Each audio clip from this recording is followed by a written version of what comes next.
Wow, is it fun? Dracula. Dracula.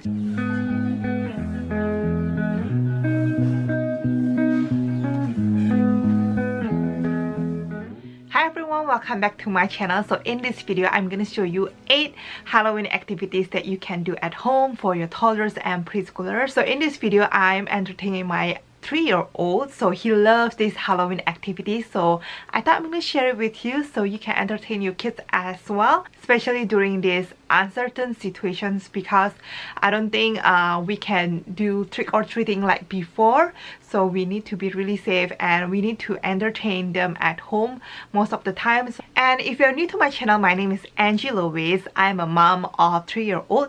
I love to make video about motherhood, family lifestyles and travel, and I also made tons of printables, and some of them are free, some of them are paid, but tons of really great printables, so make sure you check them out.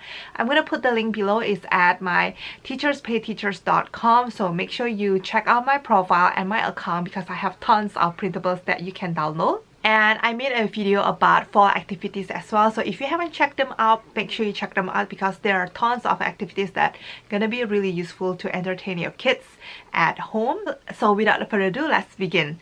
For number 1 is Halloween Gelatin Excavation. So Brandon loved this one. He spent so much time for this one, and it's really easy as well. I just use Jello, so you can use any color that you like, purple, orange or green. I use green, and I just put some toys on it. You can put whatever toys that you want, like worms, fake eyes, or like spiders. I have spiders and like fake necklaces, so it's just like a treasure. So he's like doing a treasure hunt on the gelatin, and it's really easy to make. You just mix 250 or 1 cup of boiling water with the Jello powder, and then after that you will add 1 cold water. After that you will just pour it on the toys and on the container that you have, and then put it on the fridge for about a couple hours, I would say, and then later on he can dig it with his hands, or they can also dig it with spoon, ladles or tongs, whatever that you have at home. Just be creative. If they get bored, you can just change it up a little bit. Brandon spends so much time, he just play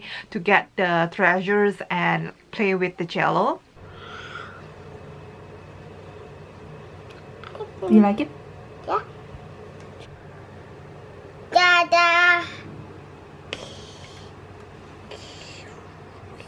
So I highly recommend these activities. So if you don't have any Halloween stuff, that's fine as well. You can just put a bunch of like small toys that you have, or small toys that you get from like surprise eggs. I have a lot of toys from McDonald's, the Happy Meals, or like from the surprise eggs. I just put it there. So I'm gonna repeat this activity for sure because he loved it. Next time I'm gonna use like a different color. And number 2 is potion mixing sensory bin. Brandon loved this one as well. So basically he pretend to be a witch, so he's making a magic potions. You can use whatever containers that you have. If you have a smaller kid, just use a plastic one instead of glass, because he's a little bit older and he kind of be careful, so I can use like a transparent mason jar. I also have this light bulb cup that he really loves, and it can light up as well. So we got it from like a festival before, and he loves it. And I just use food coloring to color the water. You can make whatever color that you want. So I used blue food coloring this time,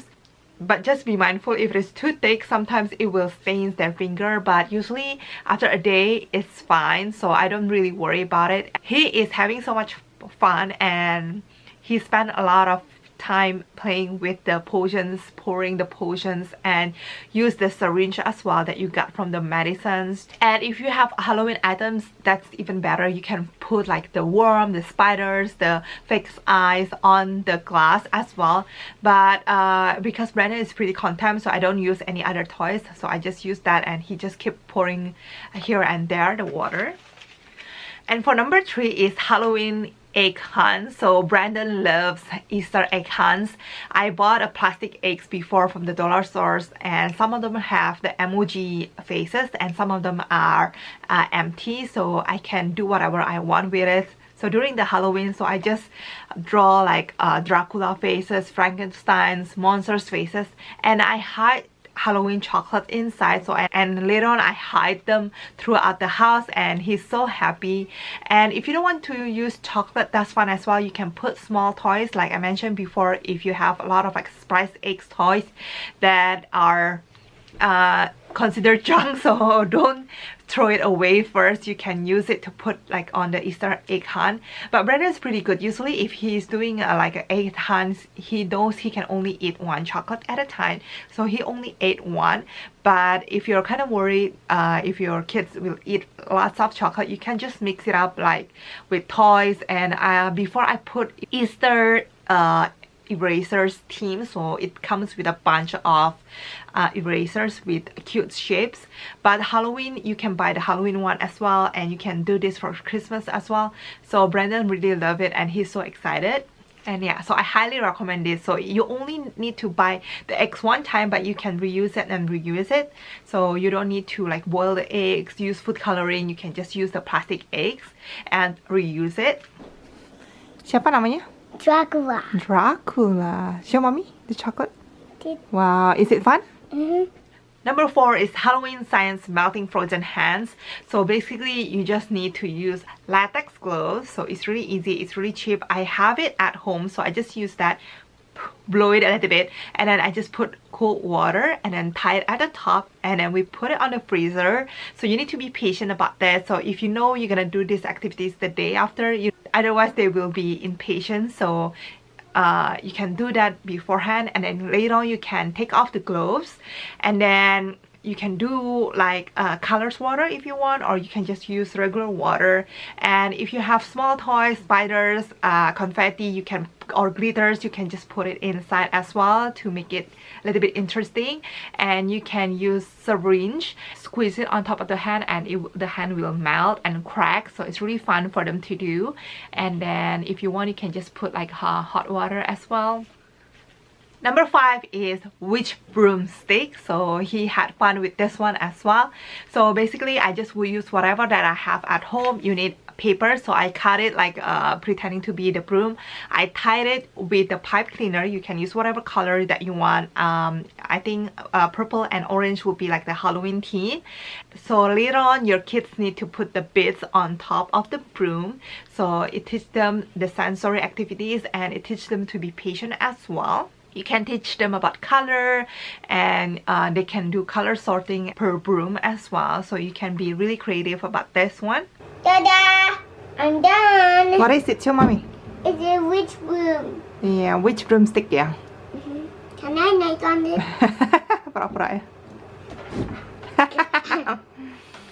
Number 6 is role play. So I believe you will have a bunch of Halloween costumes or Halloween accessories. So I have like pirates axe, pirates hats, pirates binoculars, like the pirates hands, and axe and big sword. So I have this for so many years already before I had Brandon. So I just took it out, and then he can play and pretend to be a pirate. He also has the fireman costumes that he used for 2 years already. So you can play a role play with them. I pretend to be the bad guy with the sword, and he can pretend to be the pirates.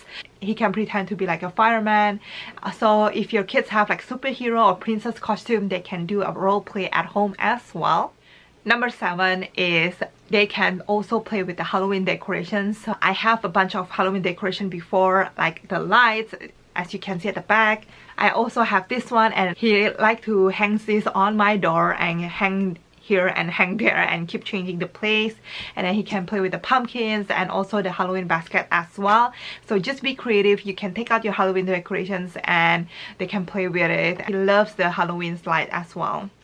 Number 8 is melting ice. So this one is really easy. If you don't have gloves, you can just use the ice cubes. I believe you will have ice cubes. You can use like watercolor using the food coloring, and then you can put like small toys inside, and then you can take out the ice after you put it on the freezer, and they can play with it. They can hammer it. They can put like the baking soda and vinegar, and you can do whatever that you want and be creative. You can keep changing the small toys that you put inside as well. So after some time, their hands gonna be a little bit cold, so you make sure that you add some warm water inside the container and on their hand, so it's not too cold and their hand will not freeze. Another tips of the sensory bin is you can use like rice that you can get from the dollar stores or like pastas, and you can put like food coloring on it, like orange or like purple or brown or black even, and then you can also use like water beads as well and just hide all the Halloween stuffs and Halloween decoration inside. So it's really fun to do, and if you're looking for entertaining your kids during this uncertain time, and I hope it's over soon, so you just need to be creative and use whatever that you have, or you can just go to the local store and get whatever that is not too expensive to entertain your kids. So I hope you like this video, and make sure you like and subscribe, and also check out my Instagram and follow me on Instagram because I post a bunch of activities, printables, and also best playgrounds, best activities that you can find in Vancouver. And I also create lunchbox ideas almost every day. It's cute, it's easy. Brandon loves it, so I post that one on my Instagram story and my Instagram post, so make sure you follow me there. And thanks for watching, guys. Bye.